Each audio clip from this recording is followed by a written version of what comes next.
Hi, I'm Winston. And I'm Nick. And welcome to the Real Estate Template. So what's up today? I've got some questions, guys. We talked about the pig farm, possibly, and you was worried about the environment. Yeah, I was worrying about the environment. Also, I mean, the overall difficulty level. Go back and look at that video because I am not worried about the environment for a pig farm. Right. The overall difficulty of a pig farm. There's a lot to do on it, and I don't necessarily plan on staying on Andy's land forever. So if I was to leave, I would just be strapping him down with. No, you just have to take your pigs with you. That is, if I do find a place to do that. I might be renting an apartment at some point, you know. So like, if that's the case, then I wouldn't want to strap Andy down with while he's got a full-time job and a family and a pig farm. Like, there's just a lot more to that, so I didn't want to have that possibly happen where I strap him down with that. I was thinking of a cleaner way of doing things. Takes up a lot less space. Oh, that's a cleaner way of doing things. That sounds so millennial to me. You're not millennial though. I'm on the cusp. It's like millennial and Gen Z. I'm the exact year that they debate on. Okay. 1996. Okay. That's I also come from the era where we still burn the tires when they come off the car. You didn't throw them in the dump, you just burned them. Yeah, you can't do that. That was a great way to start a fire. You could start a fire good with a tire. Yeah, people still do, especially on our own land. I think we've done it once. It's against the law. You can't do that. I don't think we did it even once. That's that right answer. Yeah. So what we're looking at?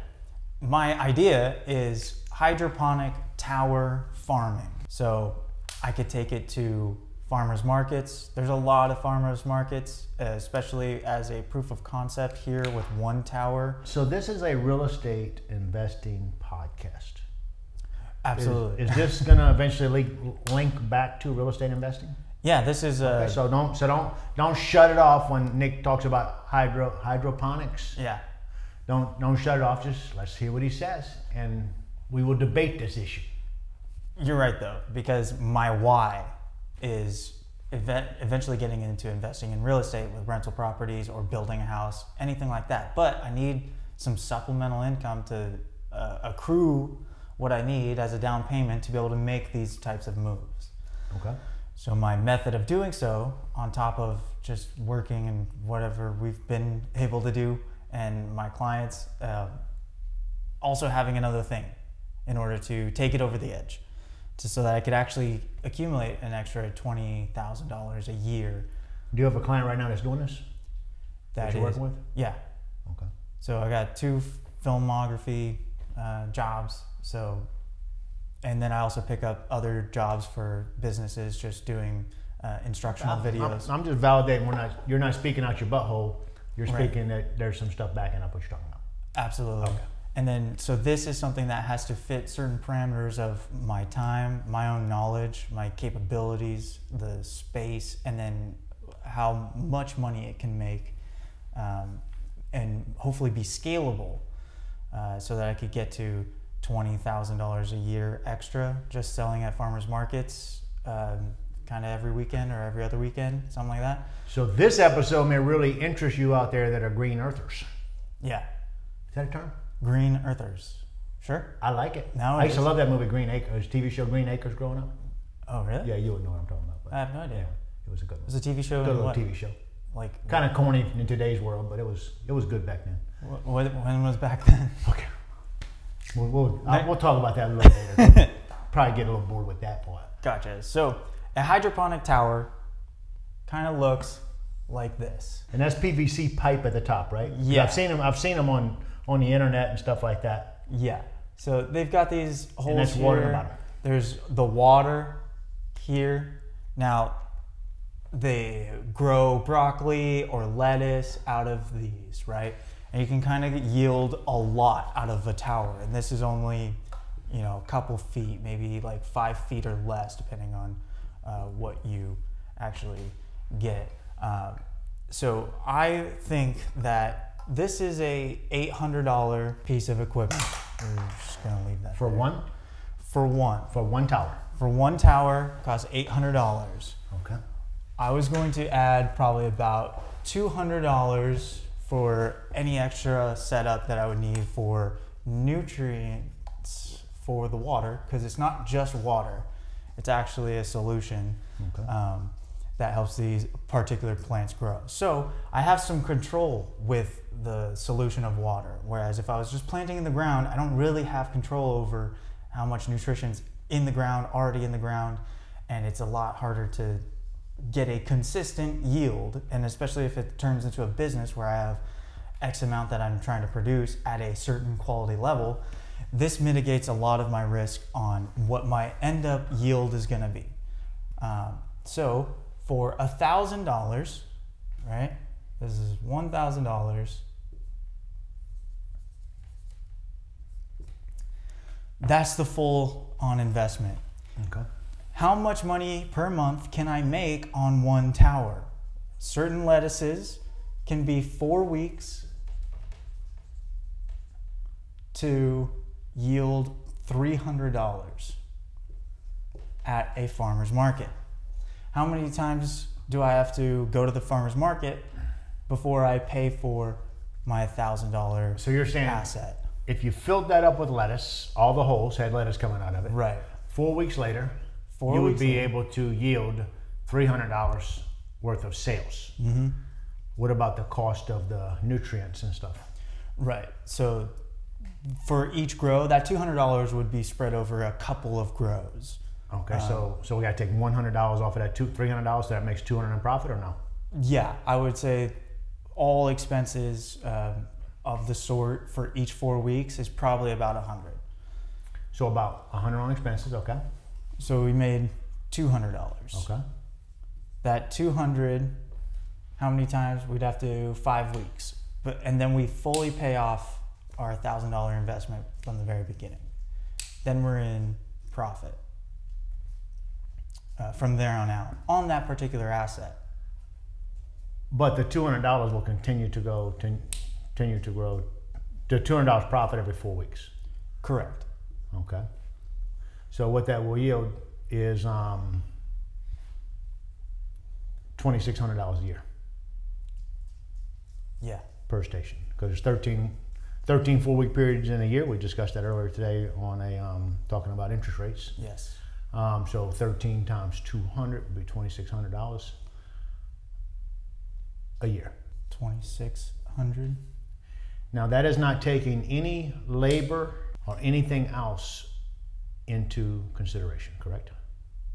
That's your labor being free. That's the water being free. That's the gasoline to take it to market being free. That's being at market and being able to get full price, because as it gets a little age on it, once you pull it, now we're looking at having to discount the price to sell it at the farmer's market. Yeah. And the farmer's market, chances are every 4 weeks you're going to lose 1 day at the farmer's market of your time selling it. Okay. So how many of these would you be wanting to do total? So where it becomes scalable is, and if I was to do it all by myself, it yielded 2,600. So essentially, I'm not taking a profit or keeping any of the money that it makes for a little while, because I have to scale and reinvest and reinvest. It's a 5-year plan by myself to eventually get to about 100 of these. Now, to manage 100 of those, would it require an employee now? There's a high possibility, but so if you hire an employee, okay, let's talk about what's your profit at that 5-year period of time with 100 of those? 2,600 times 100? Yeah. So 26,000 a year? 26 times, no, it'd be $260,000 a year. There's some wiggle room for a $40,000 employee. What will the facility look like that you got to buy to house that, to do that? How big of a facility are we talking? For infrastructure and facility, these can be outside during certain months of the year, like maybe 2 months. It might be very difficult to grow certain things.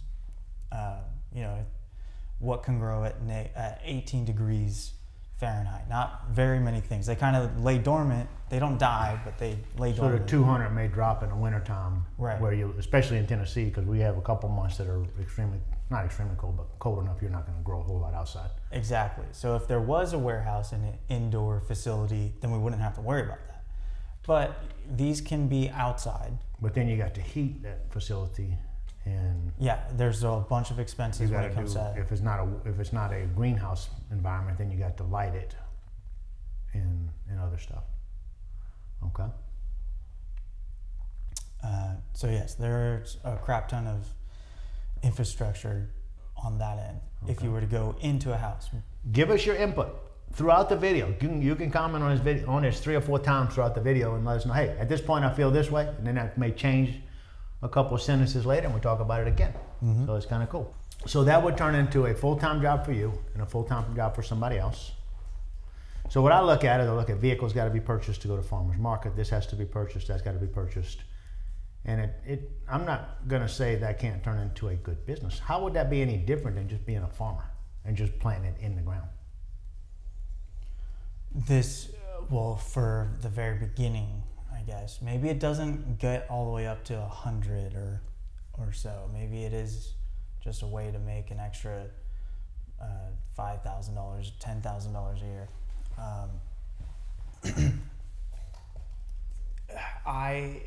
It's my knowledge level.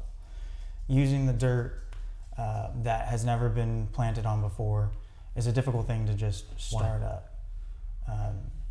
Well, because I haven't, that's the lack of knowledge that I have. Making sure that my solution has a certain amount of whatever to yield me what I need here seems a lot easier than farming, tilling. I don't have a tiller. So for the first 5 years, you're going to be pretty much investing everything you make plus some back into it, right? Because obviously you're going to take money out of your pocket to do this. That's $1,000 that you're only making $200 a year off of. No, that's not per year. That's per month. Or per 4 weeks. Then you got another $1,000 per 4 weeks, another $1,000 per 4 weeks. So you're throwing everything back into it to try and do it. Maybe this month you buy 1, maybe next month you buy 2, maybe next month you buy 3, and so on and so forth. And you keep investing it. And you're saying by the end of year number 5 that you feel like you'll be able to make about $260,000 a year on sales. By year 5, all by myself, it would probably be more like, yeah, I mean, if I worked really hard, I guess I could get it to 100, but 100 would be stretching it. You know, that's $100,000 in total investments on things. So I have to make $100,000 in the next 5 years. That gets back into the business. So you're thinking 5 years from now, you can be at 100,000, not 260. Well, these assets alone would cost $100,000. So somewhere in that 5 years, I had made $100,000 and reinvested it back into the asset. So we're talking at the end of a 5-year period of time, where will you be if you took all your stuff, sold everything, and stood naked in the street with nothing but some money? Like the cash or liquidating the asset? Liquidate everything. You're walking away with what? There'd be $120,000 in that. So about $120,000 worth of profit if you sold everything and that was it? Yeah. Okay. What y'all think? Is there more to this? What? Is there more to this? That's my. I don't have an issue with that. I farmed for at least 15 years of my life. I farmed. Hated every aspect of it. And as long as Kroger and Publix are out there, I will never farm again. There's no chance of it at all. And that's me, not necessarily you, but we used to plant 100 acres of watermelons, and we would farm them, and we would hoe them, and we would do beans, and we would do corn, and we would do all this other crazy stuff. And it was from daylight to dark, you worked in those fields and you worked on that stuff, and that was not the life I wanted. I wasn't looking for that. So when I left that life, I never went back. So this is Nick's way. Y'all let us know what you think. So here's my way. I'm going to go out over that 5-year period of time, and I'm going to buy 3 greenhouses, 1 red hotel. Then I am going to rinse And repeat.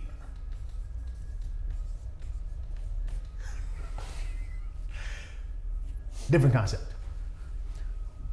Why is one better than the other? Am I out of frame or no? I'm good. I'm good, right?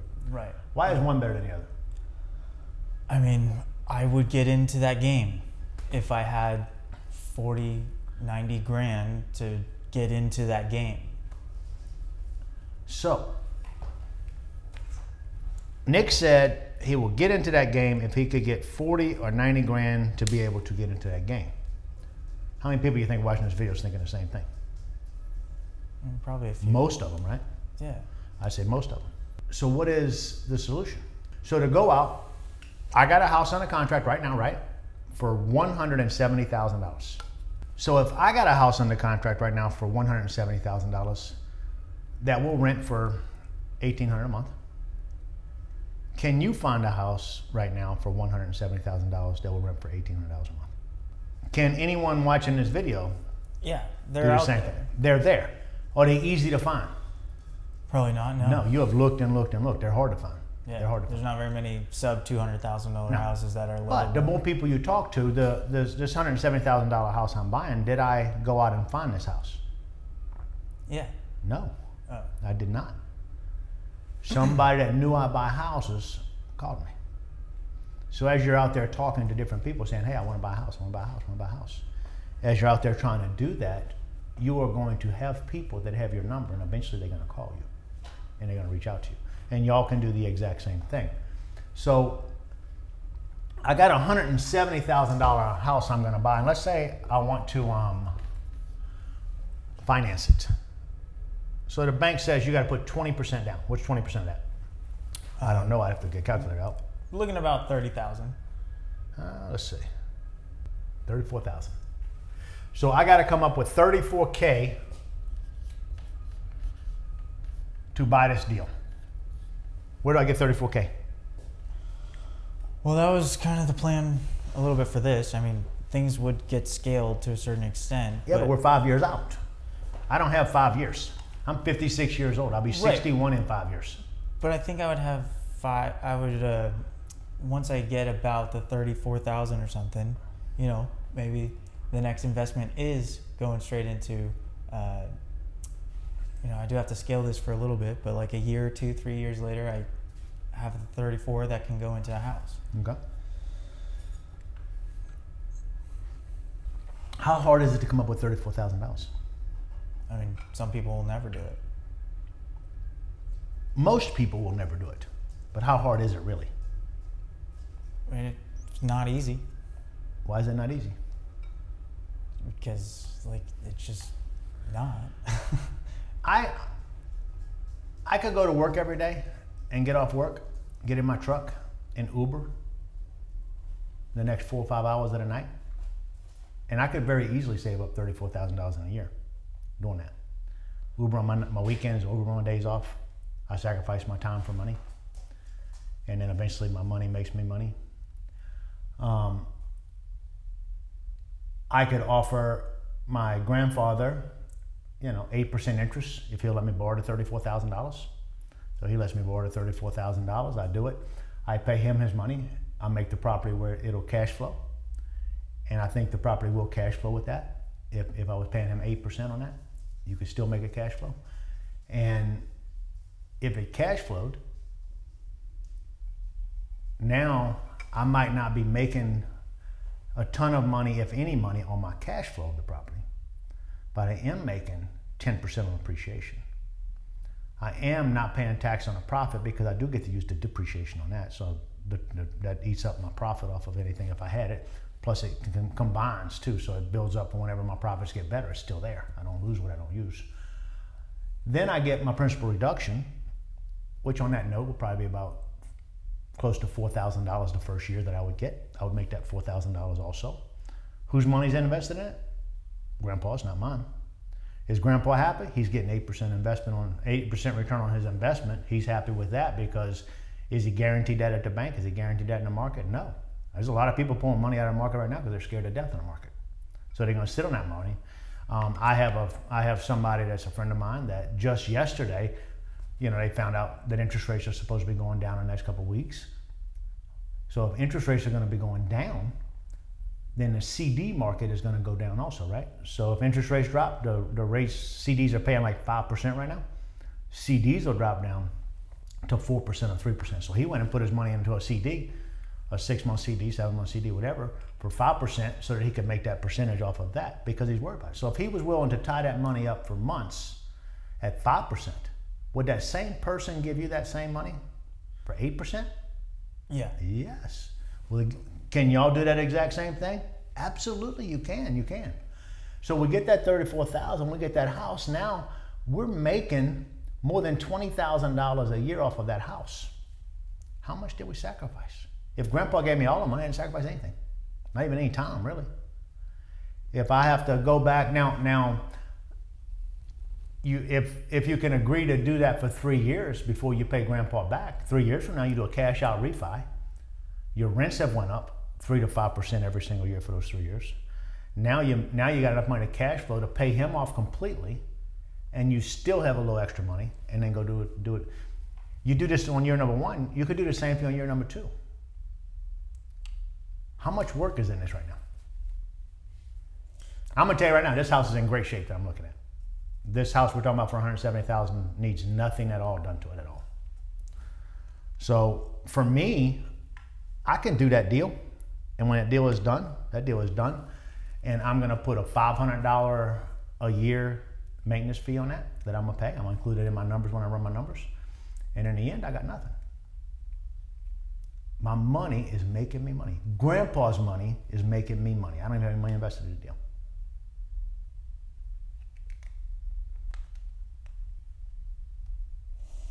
What's your thoughts? My thoughts are, and I'm not talking shit about what you got right here. Mm-hmm. I'm just saying, if you're doing this to do this, I think you can be so much further. You can be done with the 3 green houses in those 5 years, easy. You could be done with those 3 green houses. And let's say at the end of those 5 years, let's not call this a red hotel, let's just call it a red quad. 4-unit building. It ain't got to be a hotel. It's just something else that's got a little bit more value, a little bit bigger deal, let you make a little bit more money. It could be a duplex. Yeah. Yeah, so let's start right there. So we got 4. It kills the Monopoly game experience when I do this, but okay. So we got 4 greenhouses, and then we got 1 red duplex. Yeah, that's a good look at duplex. We get so caught up in the minutia of getting this done and how can we do it. Your generation is extremely concerned about environment. Our country seems like they're extremely concerned about our environment. You know who's not concerned about our environment? The government. Other countries. The government really isn't either. The government regulations on the environment makes the government money. That's why the government's saying anything. You look at China and you look at other countries, they don't give a rat's ass about the environment. China put plans in place that they're going to do this and they're going to reach these emissions, but they're going to reach these emissions in 20 years, not now. They're going to do as much as they want to do right now, where the people that live in that country have so much smoke and all, they got to wear a mask just to breathe outside. So that's not a country that cares about their environment. I mean, we are one of the cleanest countries around, not the cleanest, but one of the cleanest, and we're in great shape. So I'm not saying don't worry about the environment. What I'm saying is, how do we get you to the point that your money is making you money? You're no longer having to work for a job. You work because you want to. You work because it's a passion. And I'm struggling with everything right now because I don't have to work anymore and I don't know what to do with my time. So all I really want to do is work. Hell, it's so bad I thought about going to get a job at Lowe's. But then I thought, well, why would I go work at Lowe's for 40 hours? Go build a freaking house on your own and just do the work yourself. Right. So I just need to do something a little bit different.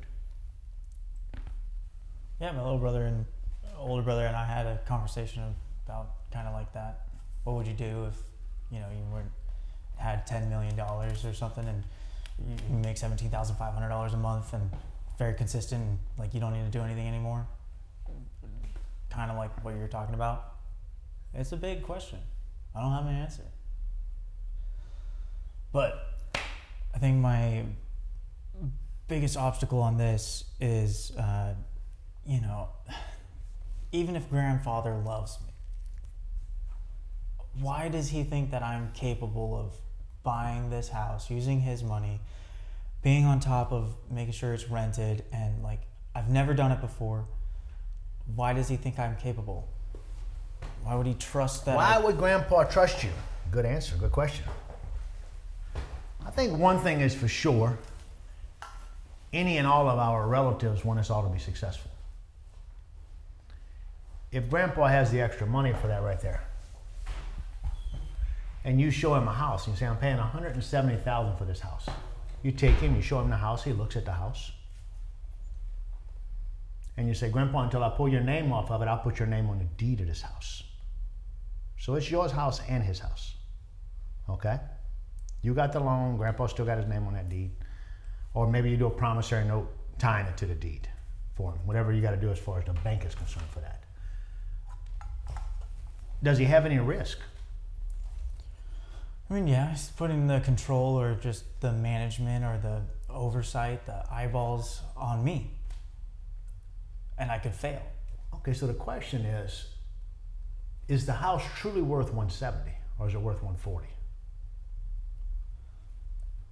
If it's worth 170 and you fail, can Grandpa still sell it for 170?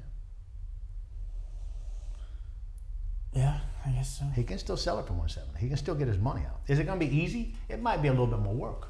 But the question is, what's your relationship with Grandpa? You know. Or whoever. What is it? I mean, if it's a good relationship, then he's going to be there to help you too. What if Grandpa does construction for a living? Say, yeah, I'll help you. I'll give you some advice, and I'll walk through this with you. Let's do it. Let's get you a house. You know, there are tons and tons of syndicators in our country, right?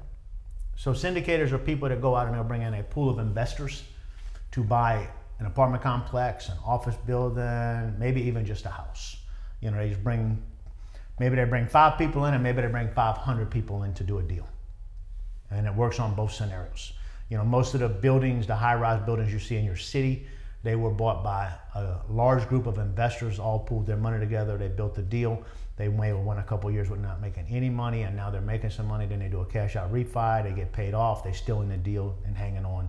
That's a syndication deal. So how hard is it? How hard do you think it would be for me to go out and get investors to give me money? Not very hard. You have a proven track record. I have an extremely proven track record. I could probably say on this video that I'm looking for $1 million, and I bet you I could pull that $1 million in by next week. I'm not looking for any money, by the way. But if I was, there are people out there that trust me enough that would easily give me money. I've had people call me, I have them call me all the time asking me, you have anything I can invest with you on? And I've just never had partners, so I'm a little hesitant on it. I struggle with it, and that's just been me. But I have a lot of friends that do syndications, and they have money. We saw the lady that came in 2 weeks ago, 3 weeks ago, maybe a month ago. They came in and talked to me, wanting to do some deals, you know, and she's wanting to invest with me. And she has a proven track record of what she does, and she is very proven. She says she can come up with a couple $1 million to invest a month. A month? A month. So if I wanted to do investments with her, she could come up with a couple $1 million a month, and we could do the deals. So if that happens with me, that can happen with you. What it takes is 3 green houses, 1 red duplex. If you have 3 successful rental houses and you got 1 red duplex over here successful, people start taking recognition of you just with those 5 properties or 4 properties. 5 doors, 4 properties. Just with those 4 doors. They start taking recognition of you. And you keep doing it. And you just find one person. There's a lot of business owners out there that would love to have somebody, hey, I don't want to do this freaking work. I want to go to work. I want to make my money. I want to go home, and I don't worry about anything. And you tell them, all I need you to do is be the money guy. You can have half of everything we do, and let's just do some deals. How many people out there do that? There's a lot that do that. And there's a lot of partnerships that fail But there's also a lot of partnerships that are very successful. And all that depends on who you are and what you're about, who the partner you pick is and what they're about. You know, if they're controlling and you're out there, you're supposed to be the one doing all the work, they're going to control you enough, you're not going to like it. You're going to hate that. So they need to give you the freedom. You need to set those, these are the, I'm doing this in 6 weeks, this is what's going to happen, and you need to hold to what you tell them you're going to do so that nobody has to hold you accountable or anything like that. I mean, there's a lot to be said with just doing what you're supposed to do.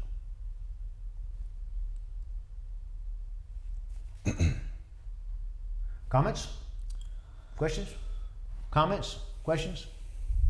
What you think about Nick's haircut? You like it? I just got it cut. Hey, remember he had that long hair before? He shaved it all off? A couple days ago. Looking good? Looking good? Yeah, I don't mind it. I love that shirt. That's an incredible looking shirt. I don't know where I got this, but Yeah, but that's kind of just sporting it. found it at the bottom of my dirty laundry hamper. If you live in the Nashville area, I live in Millersville, Tennessee. My office is in Millersville, Tennessee. And I'm wanting to see if we have an interest for people out there in this local area that would want to do a bi-weekly or monthly, let's say a monthly meetup. How many people, if you are interested in doing a monthly meetup, what do you need to write that at? Just in the comments on this video? Definitely, yeah. Say I would go to the meetup in the comment section, and we'll count how many kind of people. Yeah, I mean, if we can get enough people to want to do that, I will sponsor that at my office every month, and that way we're not paying for a building or anything. It's easy to get to. It's easy to do it, but we'll come in and we'll do a meetup and we'll talk about real estate stuff and we'll talk about investing and we'll talk about building and we'll talk about land development and whatever else anybody else wants to talk about. We can bring in different people to speak and talk about different issues, and I think that could be a good thing, but that might not be a bad idea. And I mean, like you're saying, if you're trying to get $34,000 from your grandfather or somebody that trusts you or whatever, and then having a monthly meetup of local people around here, I feel like I would probably be able to meet somebody that does want to invest. So if you're an investor out there and you would be interested in something like this, let us know that also. And we can publicly run numbers on deals and stuff and say, hey, Jim wants to partner with Nick on this job. Is this a good partnership for him? And we run numbers, and we run those numbers so much that Jim knows that the deal is a great deal and that he has basically zero potential to lose his money. And that is what the deals I'm looking for. I'm looking for a deal that there's no chance of me losing money. And I look at this house right here as there's no chance I can lose money with it. I mean, it's a good buy, it's a good deal, it's in a great area, it's on a great road, a lot of traffic. It will rent. I own houses next to it that I rent for $2,000 a month, same size houses. So I know for a fact I'll get a minimum of $1,800 a month for it. And then it's always just going to kind of increase with the appreciation. At 8% interest. So we talked about giving grandpa 8% interest, right? So let's say we give grandpa 8% interest. At 8% interest, we already know that $170,000 property will probably yield a couple of $100 a month positive cash flow if it's in great shape. So we know at 8% we can pay 8%. And now if interest rates drop 1% or 0.5% or whatever, you know it's going to be a little bit better. Let's say interest rates drop to 5%, cash out refi, pay off grandpa. Now it's all done. You own the whole house and your note's the same.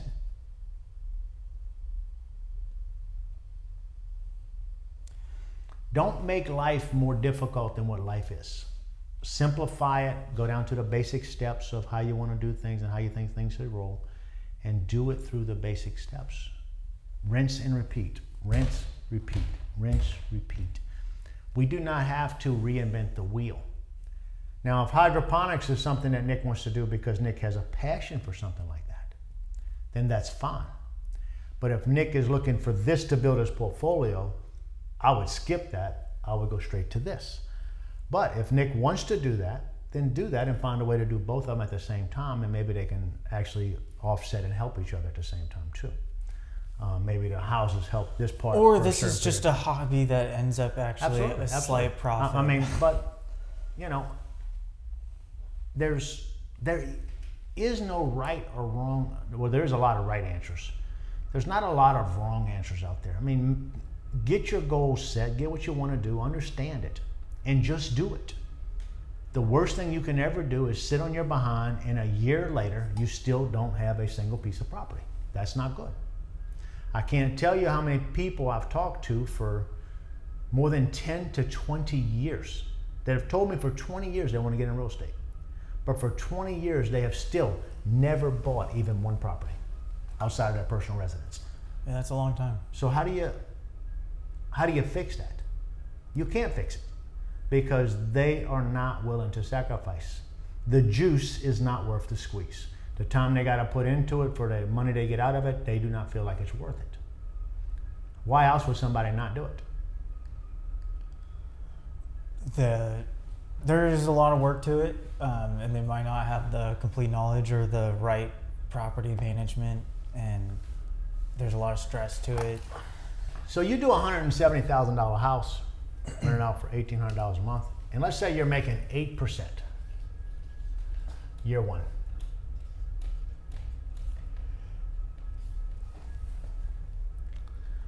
What you making on year number 5? Still making you 8%? On year number 5, we should be able to, hopefully we could cash out refi, and that would go up a lot. You're making 8% compounded. Well, you're making the 8%. So let's say, and we'll just... So you're still making 8%? No. So you're making the 8%, but I ain't gonna raise anything. So let's say you're making, on a $170,000 house, 8% will probably be about $1,700 a month. That's what our typical calculations have done, right? If we're making 1%, then it'll cover the 8% barely, maybe $100 extra a month or so, right? Right.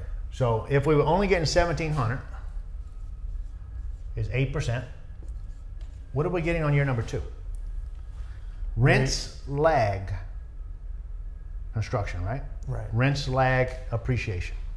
So if rents lag appreciation, so we go back and we say, okay, we got $1,700, and then the next year we're going to increase that by 5%. That's $85. So now we're at $1,785. Then we take that $1,785 times another 5%. That's going to put us at $1,959. Then we take that $1,959. This is the end of year number 1 going into year number 2 on it, year number 3.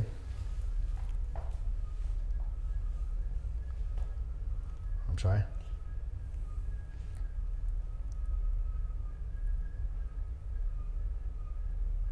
That's going to be $2,115. So just in that amount of time, we've increased our cash flow from $1,700 to $2,100. That's what, $300, $400? So at least $300. So let's just say 300, 17, 18, 19, 20, 21. Yeah. $300, $400. 17, 18, 19, 20, 20, $400. So we've increased it $400. So now, if we look at that 400 times 12,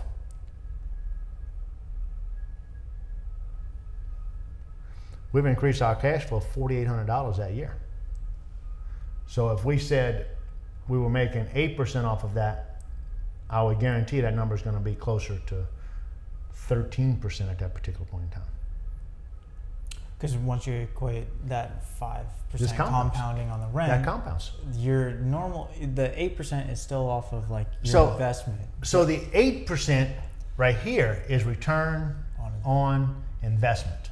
Yeah. From here on out, as we get appreciation and everything, now we're getting return on equity, right? Right, because the asset itself is growing, and that is equity. Now we can still look at it and do a return and run a number return on what our investment was, but our equity in that property, the time in that property, it's not time on the market, it's time in the market, right? Right. It's not time that it takes to buy that property, it's the time you stay into that property, and it compounds.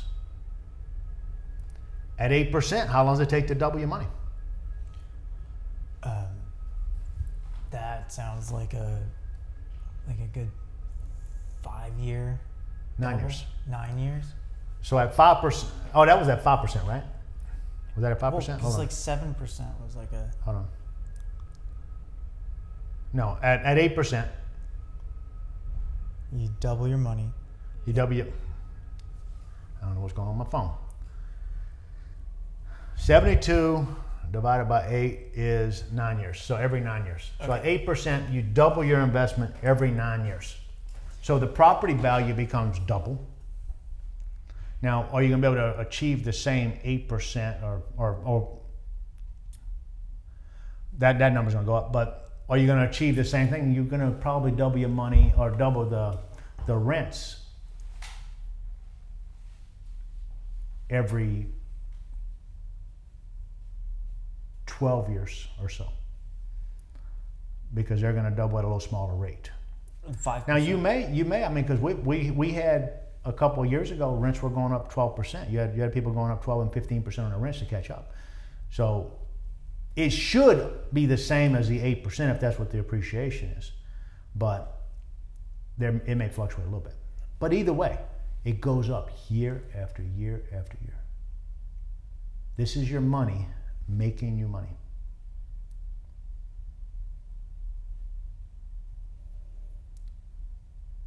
Let us know what you think in the comments. Let's go look at his farmhouse. Okay. You look confused. No, I'm not confused at all. Like I really do get it. So what's your impression about what we started with? What do you mean? Everything's the same? Your mindset change any? Well, so like I was kind of hinting at, maybe this is just a hobby. Maybe. But it doesn't mean you can't do it. I mean, right. And I guess, I really just need to get good at finding a entrance level deal, and then trying to find somebody that wants to partner with me on it and is willing to let me cash out refi in maybe 5 years, pay them back, if that's how I end up paying them back. I could probably just immediately through the cash flow, immediately pay them back slowly but surely on the 30th. How hard is it to get people to understand this? For somebody that's never seen it before, and people with 34K that want to invest but have never even thought about real estate possibly, it could be pretty difficult to explain. I have a friend of mine, and she has at least $600,000 equity in her home. And she makes good money, but she spends all of her money.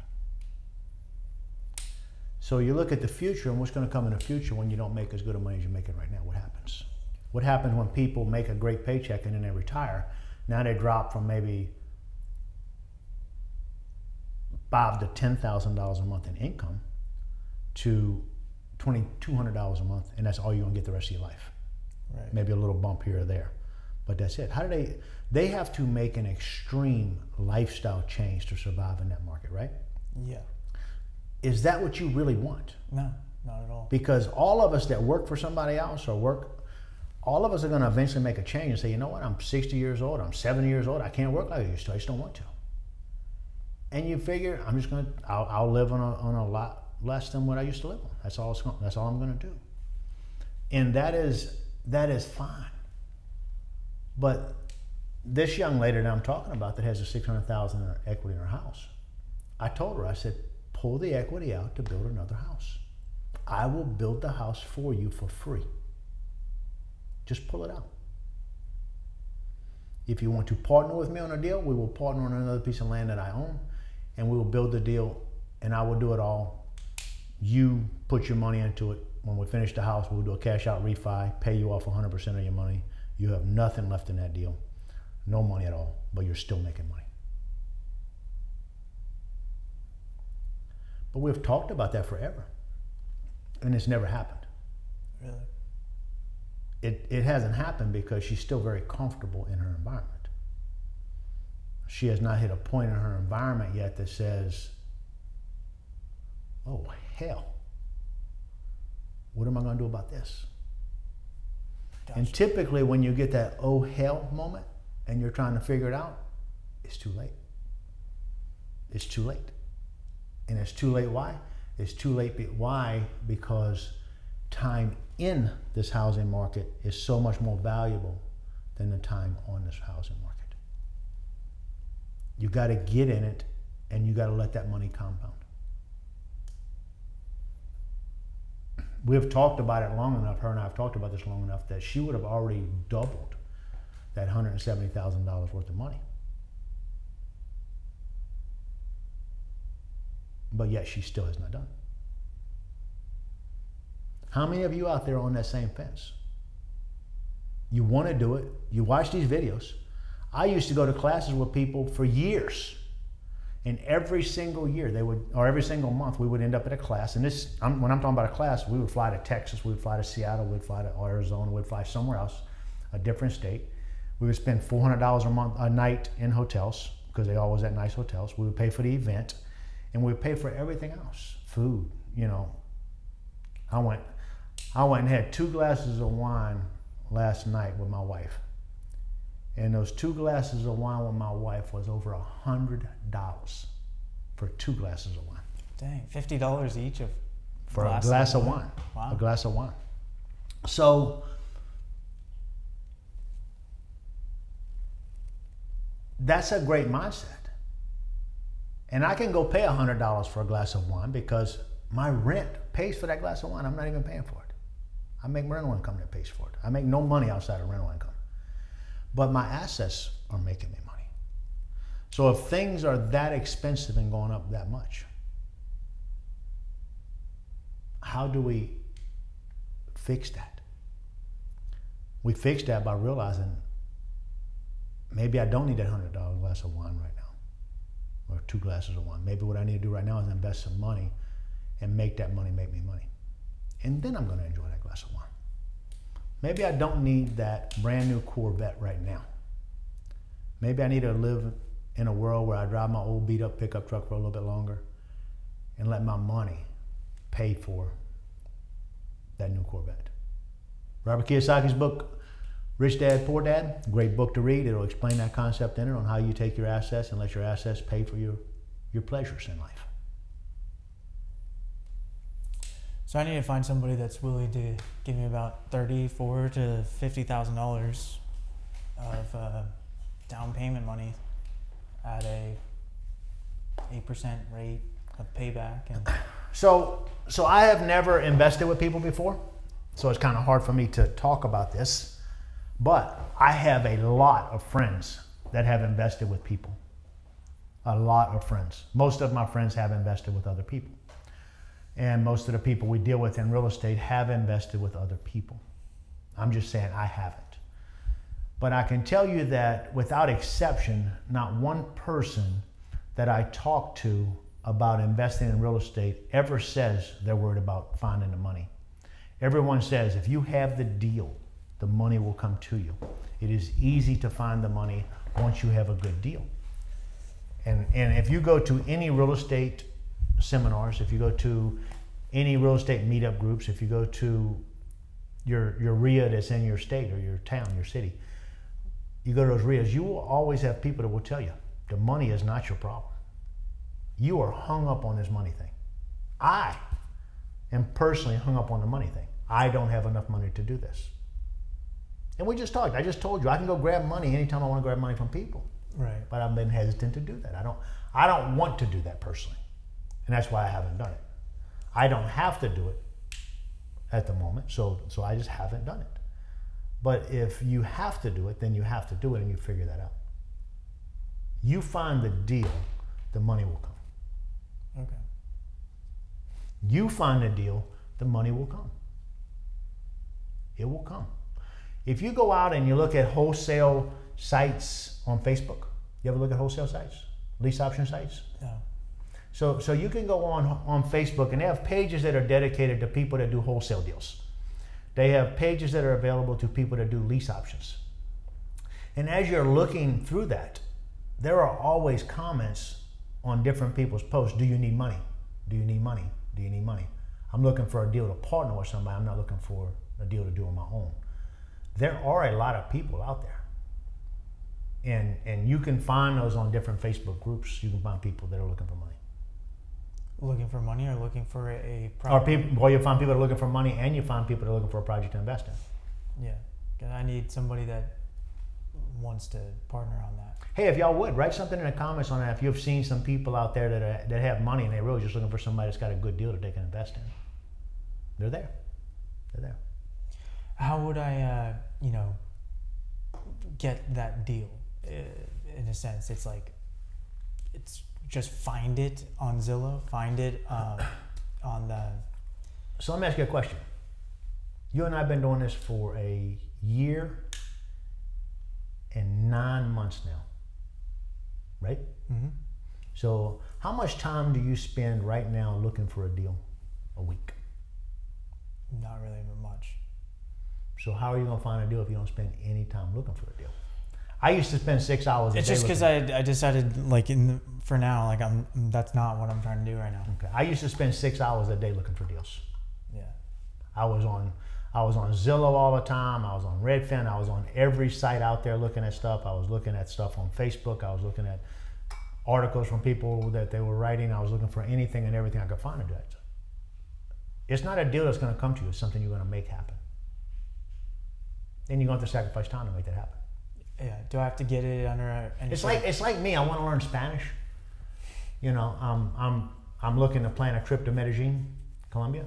Nice. And if I'm going to go there, I want to be able to speak more Spanish than what I speak right now. But yet, I have not invested any time in learning more Spanish.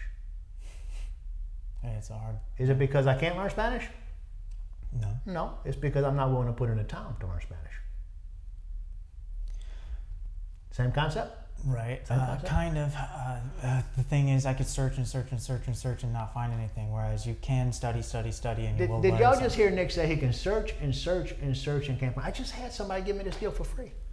Well, They I know. called me up and said, hey, come to my house. I want to talk to you about this. Right, but the thing is, for the No, if you sit at home on your sofa, you will never find it.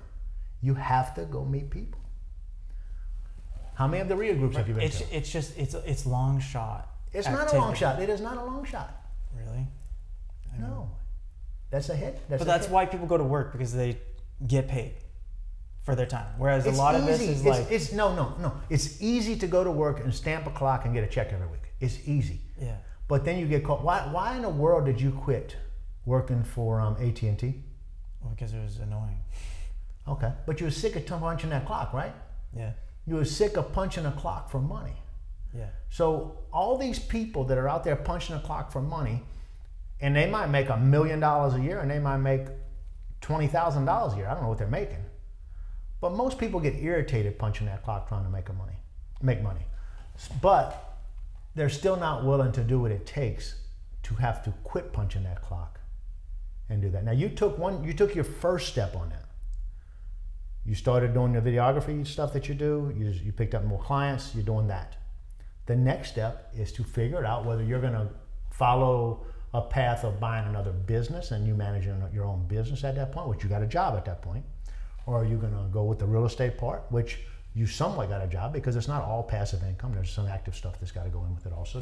There's none of this stuff that's complete. I'm not going to say none of it's completely passive, but Right. most of it isn't. If you're going with something that is 100% passive, let's say you go buy a Dollar General at a 6 cap. Okay, you're not making a lot of money at a 6 cap, but they're going to sign a 20-year lease with you where they take care of 100% everything. That money comes to your mailbox every single month, and the only thing you got to do is deposit that check in the bank. There are those deals, but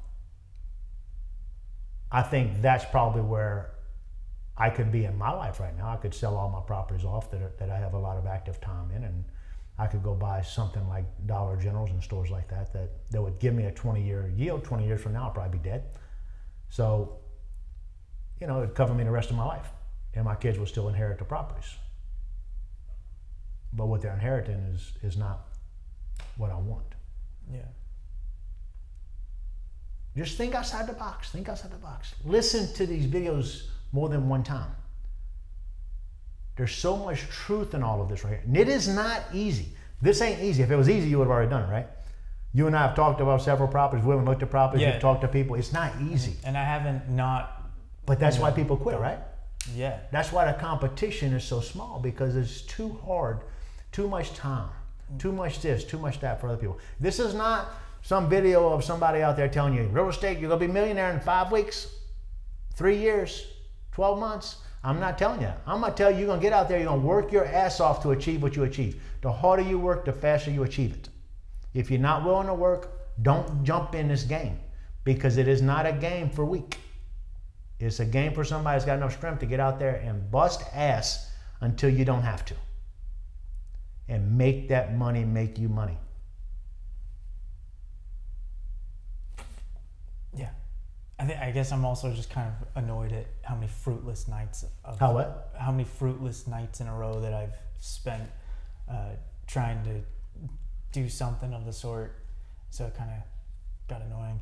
And then, I still have bills, so I just had to come up with different ways to make money. So how many times do you fail before you quit? I mean, On a proven, on something it's that's whether proven, or not on you something that's quit proven. How or many get times do you pushed out, in the sense that it didn't work and you have bill to pay and you have to do this now, and then you just you missed your. But how many people have come to our real estate seminars that have young people that have 10 properties and stuff, and they have all those properties? They had to do it somehow.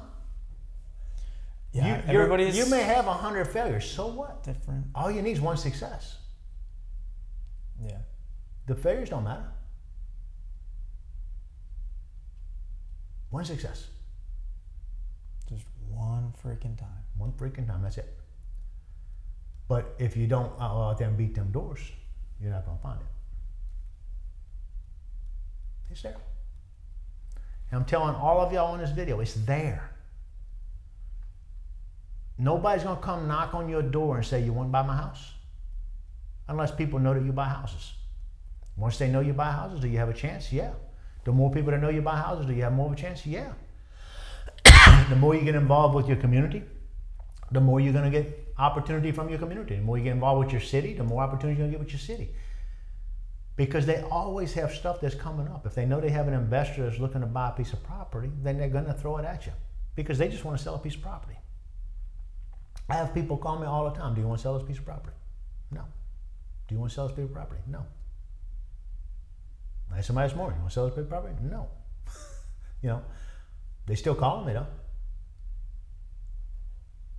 And eventually I'm going to want to sell that property. And you know who's going to get that property when I want to sell it? Whoever calls me next. Yeah. Because I'm not writing down none of the numbers of the people that are calling me on my telephone. I'm usually irritated and just hang up. But when I'm ready to sell it, I had people ask me to buy my company. Can I buy your company? No. Can I buy your company? No. Can I buy your company? No. One day, I'm driving to work and I'm pissed off. And I say, I'm selling this company. And I made one phone call. And the next week, I had 3 men in my house from a different state discussing buying that property, that building from me. Or not the building, but the business. Yeah. And then once somebody else heard that they were looking at it, they called me. You want to sell your company? I said, well, I already got so-and-so looking at the company. Well, we want it. I said, first person that's come up with the cash gets the company. And the second company that called me, not the one that I called, the company that called me was the one that bought it. And it happened within like a 2-week period of time. Now, it took me 3 months to do all of the sales, because it was a pretty hefty deal. But that's how it works.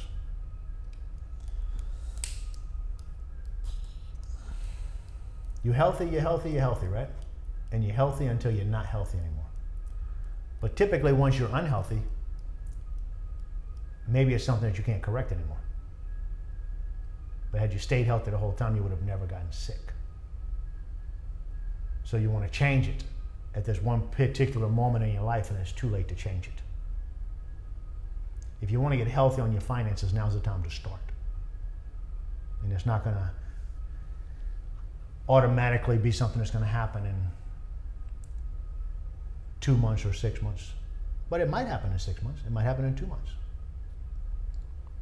I told you when I did Rich Dad Education that I bought a house every month for 36 months straight. I would go to the class and I would come home and I would buy a house every single month. And then it was my determination that I didn't want to show up at the next month's event and not be able to say that I did not buy a house. Right. So then that drove me. And deadlines and stuff. I mean, what if I said, okay, I have 31 days from now to find a deal, find an investor, make that happen. That's actually possible. It would just be an insane goal and time frame together, but it might be what people need to like have the gut. You give yourself 6 months and fucking it won't happen. Give yourself a month or wait too But goals short. goals are your solution though. If you don't have any goals. Yeah. And I know that you had come up with goals. But those goals weren't rock solid because you did not complete the goals. Right. If you're gonna go with goals, you complete your goals. If you're gonna set your goals, hey, I'm gonna buy one house this year. Now that freaking is gonna happen. And it's gonna happen regardless. You're gonna find that deal and you're gonna buy that house. Otherwise, you failed with your goals. And make your goals realistic. Make them something that's attainable and you can go do, measurable. Make them what they need to be. But if you make that goal, then you make that goal happen if you're committed to it. And if you're not committed to it, you will fail. But if you are committed to it, it will happen. It will happen. All right, let's rock and roll. Let's go check out Mansker. Let's do it.